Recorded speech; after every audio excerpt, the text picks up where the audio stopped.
Today, Dr. Kyle Hill talks about the plant on the street and the plant in the store. Is one better, or are they both the same? Dr. Hill talks about the potential of cannabis as an option to pain management and not solely pharmaceuticals. We also talk about cannabis and professional sports. Keep listening to join this discussion. And now, part 3 of It's the Whole Plant for Me. Can you talk to us about the difference between those two products? Yeah, I think that's a very good point, Pastor Johnny. And to make a distinction between, medical and recreation. Okay, so depending on what state you are, you can get a medical card, you can grow your own, and you are also privy to like certain products and dispensaries that have a higher level of THC and things like that. But truthfully, it's the same plant. So whether you're using it, medically as a patient or you're using it recreational, the plant is still the same. Now, the thing that I like to stress is if this were a federally legal and regulated substance, we would have more standardized on our products. We would know more exactly what's in it and make sure it's tested for pesticides, make sure it's tested for heavy metal, make sure we know the concentrations of the specific cannabinoids. And that's the problem when you buy things off the street. You have no idea. You get something in a baggie and you hope somebody did what they were supposed to when they grew it, but you don't know. A lot of times they use pesticides to make sure, the plant isn't eaten away by pests. And then those pesticides have chemicals that can be harmful, especially if you're immunocompromised and you're using cannabis as medicine. So one of my other push for federal legalization as well as regulation is that we get a more certified product. And then like as a health provider, you feel more confident recommending something to a patient. As far as, the idea of medical versus recreational, my thing is everybody has an endocannabinoid system and everybody has a different endocannabinoid tone of that system. And so I personally believe that every use is really medical. If you're using it all day long that's not really medical. Maybe you're trying to help an anxiety issue that you have or depression, but I still think it's important to be in connection with a healthcare provider that can walk you through it, to make sure you don't have any adverse reactions, and make sure that you're starting at a dose that's low enough and you get to a therapeutic level where you don't have a lot of bad side effects. So it's important that these compounds are regulated. Yeah, there are so many things that you hear, particularly the story of DMX. And I don't know if you heard his story, but he said that he was out with his mentor, and they were smoking, but the weed was laced with crack cocaine.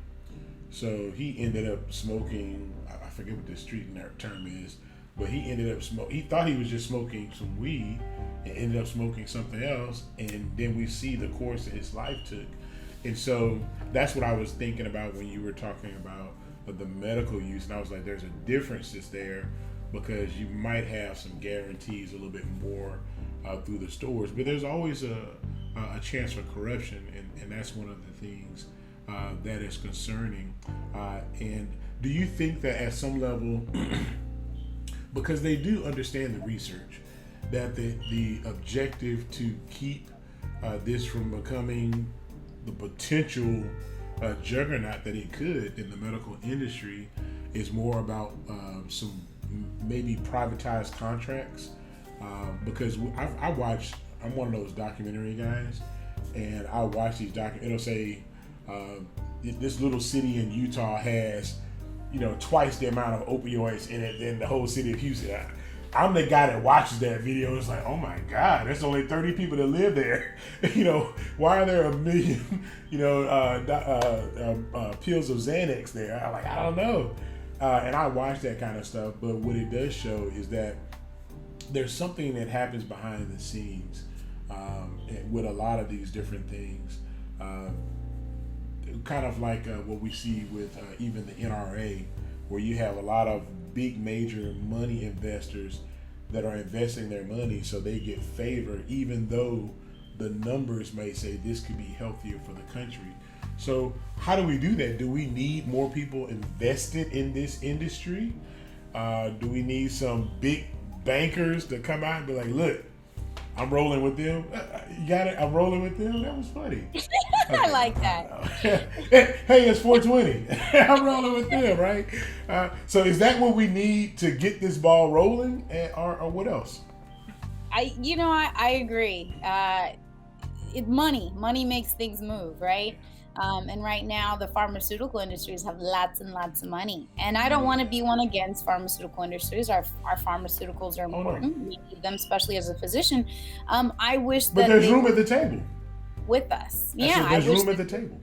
yeah, I really wish that, that we could use their resource to kind of develop out specific medications, that work on the endocannabinoid system that are safe. I mean, we do know of the CBD derivative that they produce for the epilepsy did have some kind of concerns on it. I'm not completely sure why. I think maybe some of the dyes and things that were added to it.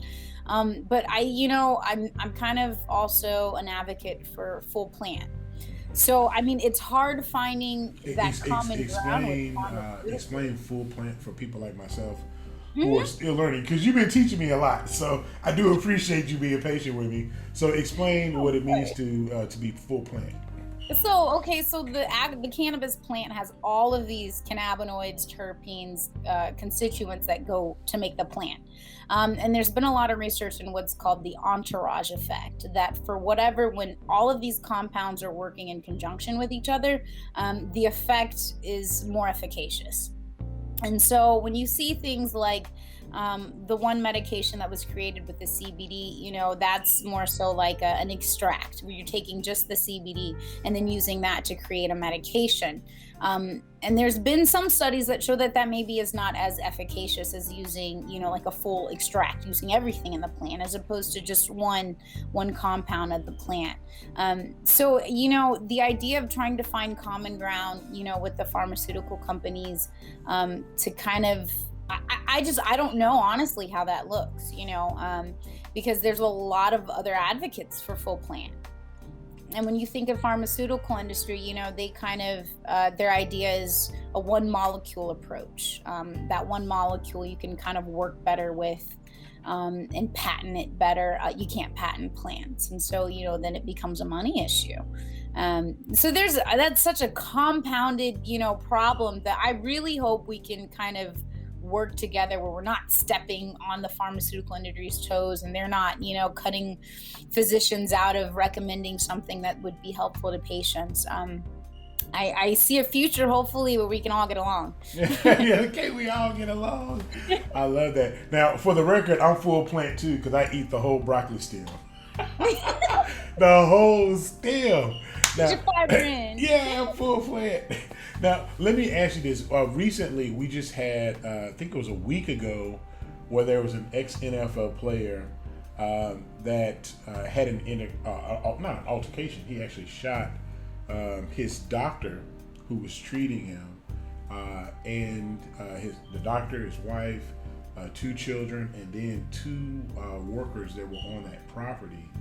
And when we had last talked, we had talked about how the NFL is still trying to keep back the use of marijuana from some of their players, when it actually could be something that is very helpful and could extend the career of some of these great players that we have. And for someone like myself who loves Earl Campbell, when we see our guy, like, okay, like, maybe this could have helped.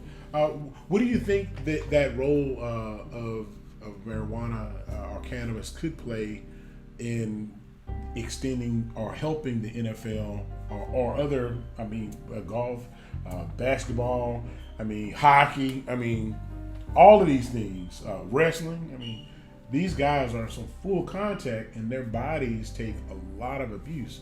So how could it help them?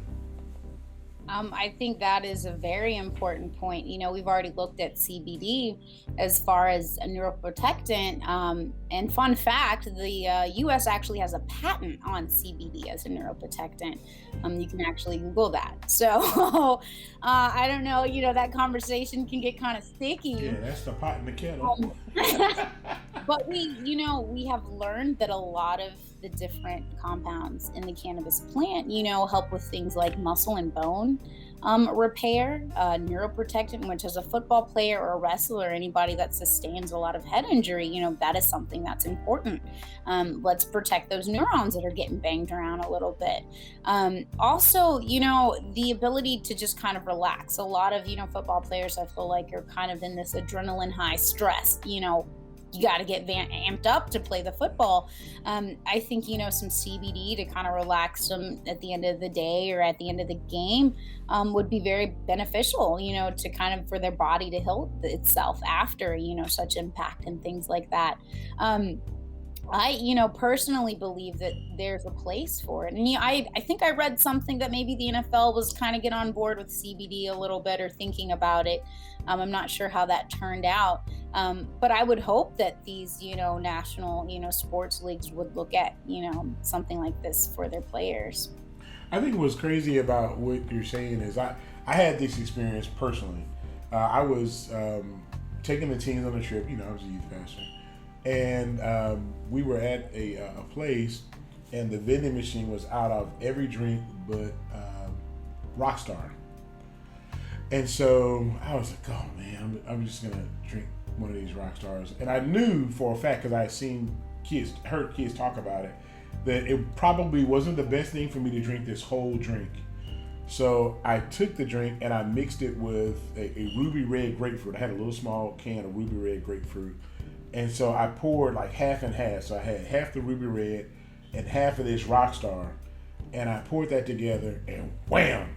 Eyes like stuck open like for like a 6-hour stretch where I was like, oh my God, this was bad. And literally I felt like my heart was gonna jump out of my chest. And I said that to transition back into what we see some of these NFL athletes doing. It's crazy that they could see a guy pound a Rockstar or drink, a Red Bull to get themselves up for a game and know the damage that does to a body and to your heart specifically, and be like, all right, cool, that's cool. It's not addictive. And it's like, yeah, but it's really, really bad for your athlete. But at the same token, would then deny them something that could provide healing and relaxation. So it's like you can go up, but you can't get any help coming down. That kind of seems silly, doesn't it? Yes, it does. And it's crazy because we know, how addictive caffeine is. And you have withdrawals if you miss, a coffee and you've taken coffee, most of your life. You will get the headaches, the agitation. So it baffles me, that we have all of these very legal products that we know have addiction potential, withdrawal problems, and, are not, like you said, really good, for our heart long term. Especially if you have high blood pressure, you shouldn't be doing, caffeine drinks like that. You're just causing your heart to stress even more. So I would like to see, and like I said, it could get a really convoluted conversation as to why, some of these things aren't looked at more in depth or accepted, by even, the medical industry. When I was doing my rotations in Georgia, it was kind of my thing, I wanted to know what physicians knew about the endocannabinoid system, and it was just non-existent. It's not taught in medical schools, but here's a system that, is kind of the hierarchy of all the other systems. It's connected to your nervous system, your digestive system, your reproductive system, your endocrine system, and all of those things regulate like every physiological process in your body. So I'm really hoping that this is now something that will be starting to get integrated into medical schools. I think into all schools. I think it should be taught right along in biology courses. It's very important. And, if you want to leave out the cannabis marijuana aspect of it as being a ligand for some of those receptors, like I can understand that. But I think it's still imperative to know that we have these receptors and how they work and where they're working. Thank you for joining us for part 3 of It's the Whole Plant for Me with Dr. Kyle Hill. If you have questions about the cannabis plant or about the CBD product, join the discussion by using the hashtags JDO3 podcast and hashtag Dr. Kyle Hill, that's KYLE. We want to hear from you. If you would like to participate in Pastor JDO3, the podcast, email me at pastorjohnny@firstmet.org. We'll see you next week for part 4 of It's the Whole Plant for Me.